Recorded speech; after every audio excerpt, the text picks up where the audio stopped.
Marketing yard એ એવી જગ્યા છે કે જ્યાં ખેડૂતો પોતાના કૃષિ ઉત્પાદનો, ફળો, શાકભાજી અને અન્ય સામગ્રીઓ વેચવા માટે આવે છે અને વેપારીઓને ગ્રાહકોને વેચે છે. તો આ સાથે જ યાર્ડમાં ખેડૂતોને તેમના ઉત્પાદનો માટે યોગ્ય ભાવ મેળવવામાં પણ મદદ થાય છે અને બજારમાં પુરવઠા અને માંગ અનુસાર ભાવ નક્કી કરવામાં સહાય કરે છે.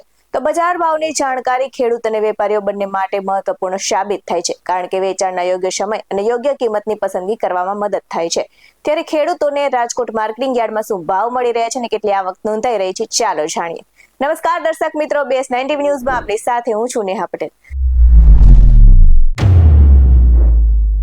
આજે અમે તમને રાજકોટ APMC માર્કેટિંગ યાર્ડની તાજી હરાજી અને ભાવ અપડેટ્સ લઈને આવ્યા છે, જ્યાં ખેડૂતો પોતાનો પાકો માલ વેચવા આવે છે અને ગ્રામ્ય વિસ્તારોમાંથી આવી પહોંચે છે.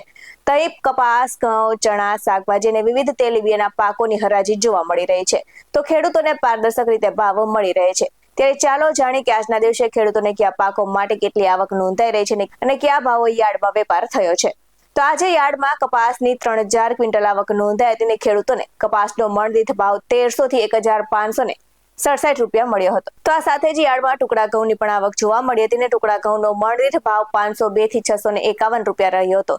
તો યાર્ડમાં સફેદ ચણાની પણ પૂર બહારમાં આવક જોવા મળી હતી અને ચણાના ભાવની અને ચણાની આવકની વાત કરીએ તો ચણાની 560 ક્વિન્ટલ આવક સાથે ચણાનો ભાવ 1405 થી 1871 રૂપિયા રહ્યો હતો અને આ સાથે જ સોયાબીનની 700 ક્વિન્ટલ આવક નોંધાઈ હતી અને ખેડૂતોને સોયાબીનનો મણ દીઠ ભાવ 830 થી 920 રૂપિયા મળ્યો હતો. તો વિવિધ જાતના કઠોળની પણ આવક જોવા મળી હતી અને સાથે જ યાર્ડમાં લીલાછમ મગની આવક સાથે જ મગનો ભાવ 1050 થી 1896 રૂપિયા રહ્યો હતો. તો અડદની આવક સાથે અડદનો ભાવ 800 થી 1521 રૂપિયા બોલાયો હતો અને આ સાથે જ તુવેરની પણ આવક જોવા મળી હતી. તો તુવેરની આવકની સાથે તુવેરનો મણ દીઠ ભાવ 850 થી 1331 રૂપિયા રહ્યો હતો.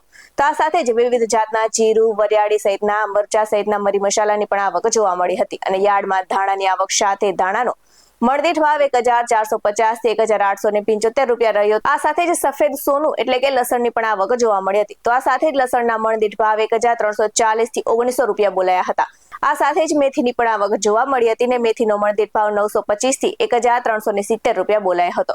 તો વરિયાળીની આવક સાથે વરિયાળીનો ભાવ 1170 થી 1340 રૂપિયા રહ્યો હતો.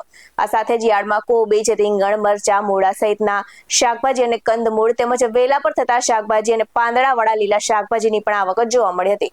તો યાર્ડમાં કોબીજની આવક સાથે કોબીજનો ભાવ 102 થી 149 રૂપિયા બોલાયો હતો. તો મરચાની આવક સાથે મરચાનો ભાવ 446 થી 807 રૂપિયા રહ્યો હતો. તો યાર્ડમાં મૂળાની પણ આવક જોવા મળી હતી અને મૂળાની વાત કરીએ ભાવની તો 326 થી 517 રૂપિયા મૂળાનો ભાવ બોલાયો હતો અને લીંબુની આવક સાથે લીંબુનો ભાવ 307 થી 619 રૂપિયા બોલાયો હતો. તો આ સાથે જ રાજકોટ માર્કેટિંગ યાર્ડમાં ખેડૂતોને પૂરતા પ્રમાણમાં ભાવ મળતા હોવાથી જાણે મેળો લાગ્યો હોય તેવા દ્રશ્યો સર્જાયા હતા. આ સાથે જ સરદાર વલ્લભભાઈ પટેલ મુખ્ય માર્કેટિંગ યાર્ડની આજના ભાવની વાત કરીએ તો કપાસ બીટીનો ભાવ 1300 થી 1567 બોલાયો હતો. જુવારનો ભાવ 765 થી 991 રહ્યો હતો. તો તુવેરનો ભાવ 850 થી 1331 બોલાયો હતો. તો આ સાથે જ પીળા ચણાનો ભાવ 1405 થી 1871 બોલાયો હતો અને ચોળીનો ભાવ 890 થી 1251 બોલાયો હતો. તો વટાણાનો ભાવ 450 થી 1550 બોલાયો હતો અને આ સાથે જ અળસીનો ભાવ 1751 થી 1751 રહ્યો હતો. તો સુવાનો ભાવ 1461 થી 1461 બોલાયો હતો. આ સાથે શ્રી પોપટભાઈ સોઠિયા સબ માર્કેટિંગ યાર્ડની શાકભાજીના ભાવની વાત કરીએ તો લીંબુનો ભાવ 307 થી 619 રહ્યો હતો. બટાકાનો ભાવ 127 થી 397 રહ્યો હતો. તો ટામેટાનો ભાવ 727 થી 997 બોલાયો હતો અને મૂળાનો ભાવ 326 થી 517 બોલાયો હતો. તો ભીંડાનો ભાવ 584 થી 807 રૂપિયા બોલાયો હતો અને ટીંડોળાનો ભાવ 391 થી 624 બોલાયો હતો. તો સરગવાનો ભાવ 1608 થી 2621 બોલાયો હતો અને ગાજરનો ભાવ 236 થી 337 બોલાયો હતો. તો બીટનો ભાવ 132 થી 256 બોલાયો હતો. આવા જ વધુ અહેવાલ સાથે ફરી મળતા રહીશું. તમે અમારી YouTube ચેનલને સબસ્ક્રાઇબ કરવાનું અને અમને Facebook અને Instagram પર ફોલો કરવાનું ભૂલશો નહીં. બાકી નવી અપડેટ્સ મેળવવા માટે આપ જોતા રહો BS9 TV ન્યૂઝ. નમસ્કાર.